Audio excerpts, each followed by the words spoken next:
Hi guys, welcome to my channel. Friends, आज हम आपके पर्सन की करंट फीलिंग्स देख रहे हैं। ये एक जनरल कलेक्टिव टाइमलेस रीडिंग है। प्लीज़ रेजोनेट करे वो लीजिए, जो रेजोनेट ना करे उसको आप दूसरे व्यूअर्स के लिए छोड़ सकते हैं। देखते हैं क्या आता है। Divine ancestor master spirit guide, please messages को निकालने में मेरी हेल्प कीजिए। देखते हैं क्या आता है। Queen of swords, S of pentacles,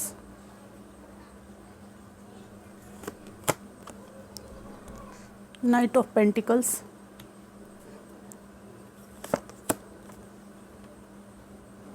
four of cups, two of swords, two of cups. Bottom of the deck है नाइट ऑफ वॉन्ड्स।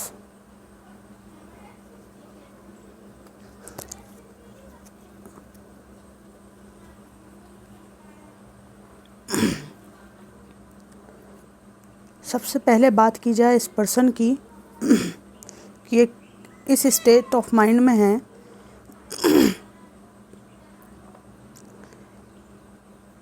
कि इनको लगता है कि इनके जीवन में जो हालात हैं वो बिगड़े हुए हैं। बहुत इनकी स्थिति अच्छी नहीं मानी जाएगी और यही बात इनको फील होती है क्योंकि इन्होंने आपके साथ पार्टनरशिप रिलेशनशिप में जो कुछ इनको मिल रहा था उसके ऊपर पैसा, फेम और स्टेटस को शॉर्टकट में अधिक चीज़ों को पाने को रखा और इन्हें वे मिली भी और इन्होंने इन्वेस्टमेंट वहाँ पर किया, वहाँ पर प्रॉस्पेरिटी देखी, बट ये अब वहाँ पर अच्छा फील नहीं कर रहे हैं।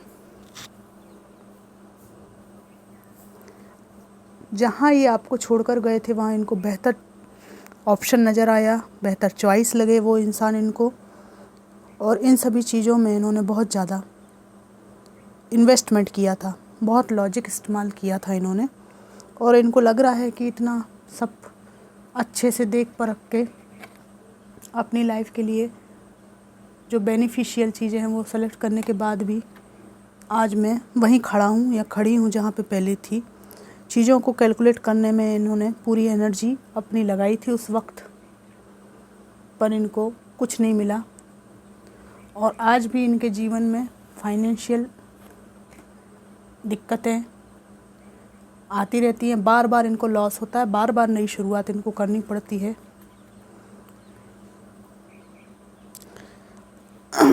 यहाँ पर आप लोगों को नो कॉन्टेस्ट सिचुएशन में रहे हुए बहुत समय बीत चुका है और यहाँ पर ऐसा है कि इतना लंबा अंतराल बीतने के बाद आपके मन में जो सवाल उठे हैं इनके बारे में ये सोच रहे हैं कि जो सवाल हैं उनके जवाब आपको चाहिए। क्वीन ऑफ सोर्ड्स की एनर्जी है। बहुत समय से आपने अपनी ज़िंदगी से इनको कट ऑफ कर रखा है, ये बात इनको समझ में आ रही है और इनको लग रहा है कि ऑलरेडी इन्होंने इतना वक्त लगा दिया है कि आप इनको अपनी लाइफ से काट कर अलग कर चुके हैं। आपके संपर्क से दूर जाकर इन्होंने इतना समय लगा दिया कि आपके मन और जहन में इनका वजूद अब रह नहीं गया है, ऐसा इनको लग रहा है। आपके हृदय से, जीवन से आपने इनका जगह जो है खाली कर दी है, वो स्थान इनका रहा नहीं। वो वाली बात है ना जहाँ पर कि इंसान रहता तो है ज़िंदगी में, पर क्या है, पहले वो दिल में रहता है, फिर वो दिल से उतर जाता है ना जब, तो वो रहता ज़रूर है लेकिन रहता है वो दिमाग में, स्थान परिवर्तन उसका हो जाता है। तो इनको लग रहा है कि आपके दिमाग में ये हैं तो, बट आप बहुत कैलकुलेटिव मोड में हैं और समय बीतते बीतते इंतज़ार करते करते आपने भी अपने जीवन में एक नया दृष्टिकोण अपना लिया है और आप इनको तवज्जो नहीं दे रहे हैं। जब से आपने इनसे दूरी बनाना शुरू किया है ये आपसे और अट्रैक्टेड हो रहे हैं, आपकी तरफ आना चाहते हैं, बातचीत करना चाहते हैं, कोई गिफ्ट की सूरत में आपसे कांटेक्ट करना चाहते हैं पर इनको लग रहा है कि आप अपने फ्यूचर को देख रहे हैं, आप अपने लक्ष्यों को देख रहे हैं और आपकी ये एनर्जी आपको बहुत अट्रैक्टिव बना रही है इनके टूवर्ड्स, ये आपसे मिलना भी चाहते हैं। और इनको ऐसा लगता है कि आपके पास दौड़ भाग के आ जाएं, इनसे गलती हुई है उसकी ये ऐसे सामने से माफ़ी तो नहीं मांगना चाहते, पर ये चाहते हैं कि आप इनको अपना लें, माफ़ कर दें। ये सब बातें व्यक्ति सोच रहे थे। इस इंसान को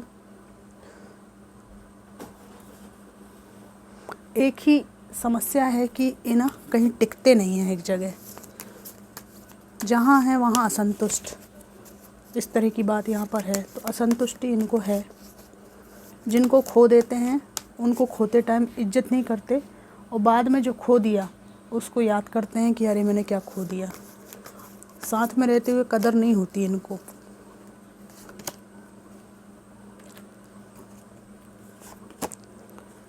two of pentacles, strength, queen of cups. यहाँ पर इन्होंने कहीं प्रॉस्पेरिटी देखी थी और वहाँ पे इनको कुछ समय तो अच्छी लगी, फिर उसके बाद ये वो सुकून और शांति खोजते रहे जो आपके पास मिलती थी। और ये ऐसा चाह रहे थे कि प्रॉस्पेरिटी के साथ में वहाँ की जो वाइब्रेशन है वो आपके जैसी हो, मतलब वो व्यक्ति आपके जैसा हो, लेकिन जो है प्रॉस्पेरिटी इनके हिसाब से मिल जाए। ठीक है, तो प्रॉस्पेरिटी मिलने की चाह में इन्होंने आपके जैसे अच्छे व्यक्ति को खो दिया। दूसरे व्यक्ति में आपको खोज रहे थे तो वहाँ पर इनको वो संतुष्टि नहीं मिली, और ये काफ़ी कंपैरिजन करते रहे, कैलकुलेशन करते रहे। इसी इच्छा से ये वहाँ पे गए थे कि वहाँ इनको संपूर्ण गुण मिल जाएंगे। और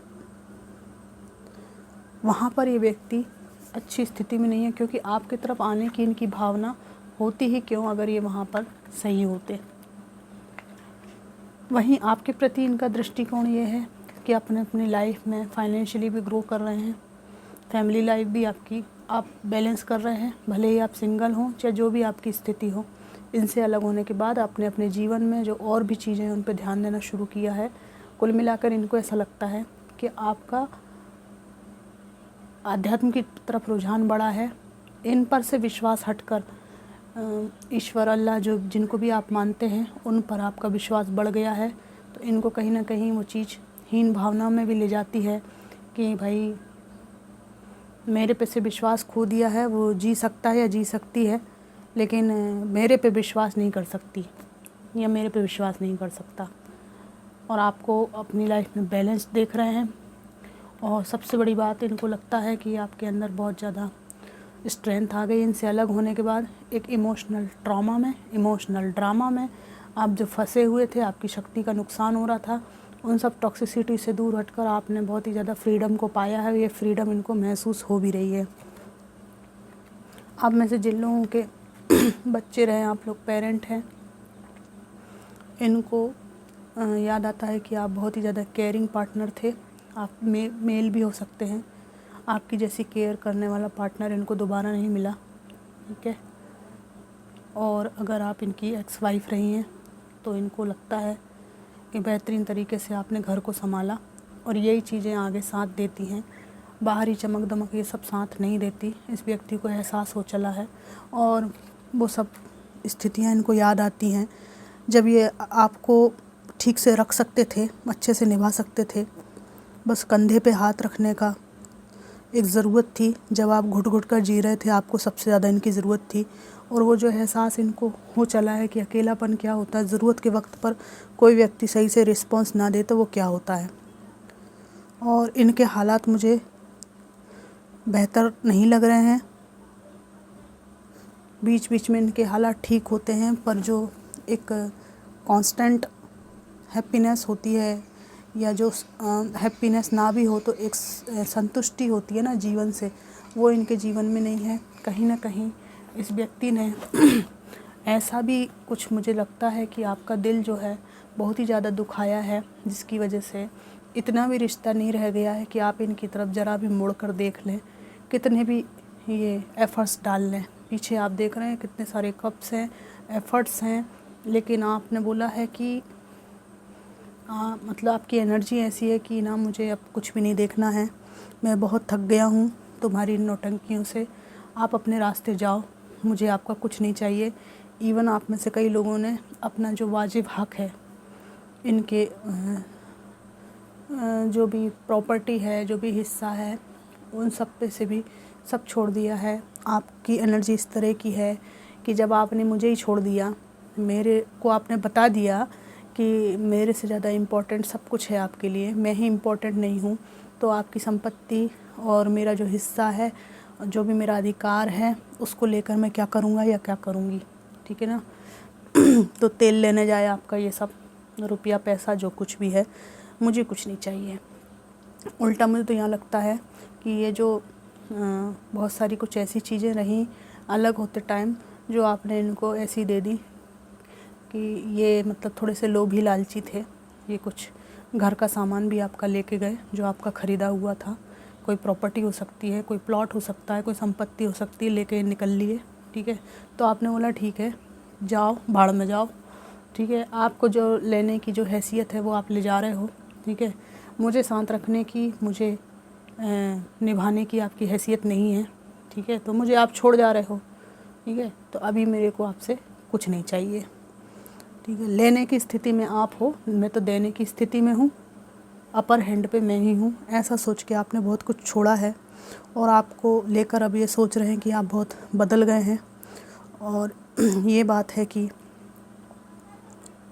पहले आपको इनसे बहुत फ़र्क पड़ता था और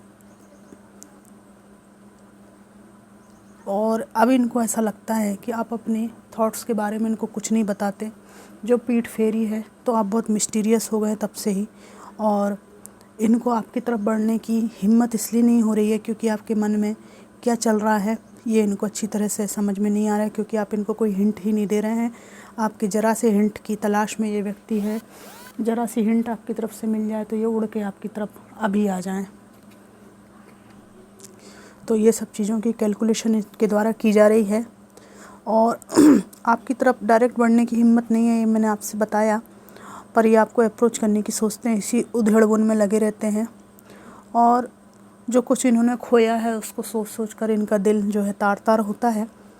और ये इतनी हिम्मत कभी नहीं कर पाए जितनी मुश्किलें मतलब आपके रिश्ते में इन्होंने दी, तो अभी ये इतनी हिम्मत कभी नहीं कर पाएंगे कि एकदम से सामने से आपको कुछ कह सकें, क्योंकि इन्होंने इतनी हिम्मत आपके साथ रिश्ते को निभाने में नहीं लगाई।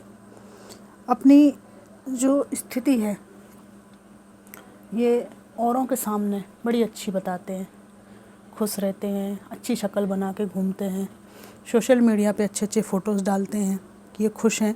पर ये मुझे लगता है कि अंदर ही अंदर घुटते रहते हैं, क्योंकि ये घुटन का कार्ड है, अकेलेपन का एहसास इस व्यक्ति को है, ठीक है।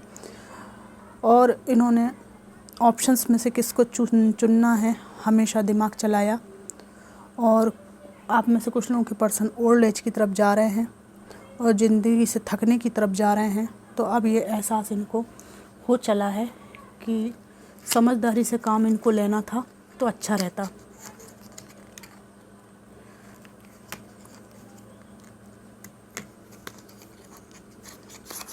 मैं इनके कुछ मैसेजेस निकालना चाहूँगी, जो भी ये मैसेज देना चाहते हैं, जो भी कहना चाहते हैं आपसे, देखते हैं कि क्या आता है।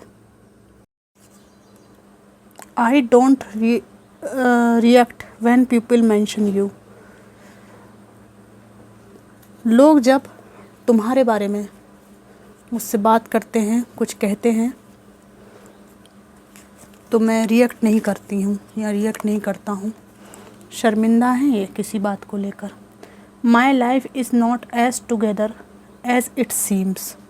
ये मैंने आपको पहले ही बताया, जो ये बताते हैं वैसा नहीं है। अंदर हाल ये है और पब्लिक प्लेस पर सोशल मीडिया पे हाल ऐसे हैं, विपरीत है बिल्कुल। तो ये कह रहे हैं कि मेरी लाइफ वैसी पुट टुगेदर नहीं है जैसी ये दिखाई देती है, मैं बहुत परेशान हूँ। Finding out the truth crushed me. जो सच्चाई है उसको जो मैंने पता किया तुम्हारे बारे में, जो गलतफहमी मुझे थी, जो कान भरे गए थे, उसके बाद मैं बुरी तरह से टूट गया हूँ, ठीक है। तो किसी की बातों के ऊपर कान लगाने पर इस व्यक्ति को आज दुख हो रहा है। You and I were too young. ये कह रहे हैं कि तुम और मैं जिस एज में थे, जो भी था हमारा रिश्ता, उस समय हमारी बहुत कम उम्र थी और मैंने यंग एज में तुम्हारे साथ इतना विश्वासघात और तुम करके और तुम्हारा हाथ छोड़कर अच्छा नहीं किया। मैंने विश्वासघात करके अपनी ज़िंदगी तो बना ली, पर तुम्हारा पहाड़ सा जीवन मैंने बर्बाद कर दिया। ये जो एहसास इस व्यक्ति को है ना, ये इतना बड़ा एहसास हो रहा है इसको कि मतलब जिसकी कोई सीमा नहीं है।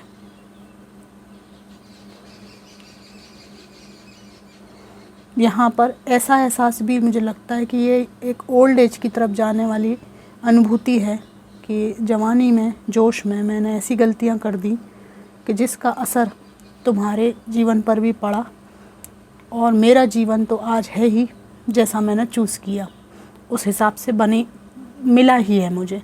आई wonder if you are happy without me. ये कह रहे हैं कि मुझे आश्चर्य होता है कि तुम मेरे बिना खुश हो। मतलब ये आपके बिना खुश रहने निकल सकते हैं कहीं भी, पर आप नहीं रह सकते खुश। गजब आदमी है यार ये, गजब। मतलब अगर फीमेल हैं तो बहुत गजब वाली हैं यार। मतलब खुद के फ़ायदे की बात जो है व्यक्ति मरते दम तक नहीं छोड़ता है। I lost my self for a little while, ठीक है, ये कह रहे हैं। और एक लास्ट कार्ड और मेरे को लग रहा है कि निकालना चाहिए। आई लव यू अनकंडीशनली, ठीक है। तो पहले कर लेते भैया अनकंडीशनल लव, पहले कर लेती देवी जी। अब हम अलग अलग रास्ते पर निकल गए। अब ये कह रहे हैं कि आई लव यू अनकंडीशनली। और अनकंडीशनली की खुशबू तो मुझे कहीं दिखाई नहीं दी कि इन्होंने आपको कभी अनकंडीशनली लव किया हो। इस रीडिंग में तो खासकर नहीं दिखाई दी, है ना। इन्होंने तो आपको जगल किया, दूसरे के साथ कंपेयर किया, बेटर ऑप्शन को तलाश किया। ये कौन सा अनकंडीशनल लव है भाई। तो फ्रेंड्स, ये थी एक जनरल कलेक्टिव रीडिंग। उनकी क्या फीलिंग्स हैं आपके लिए, ये कितनी मैच करी ज़रूर बताइएगा। Thanks for watching.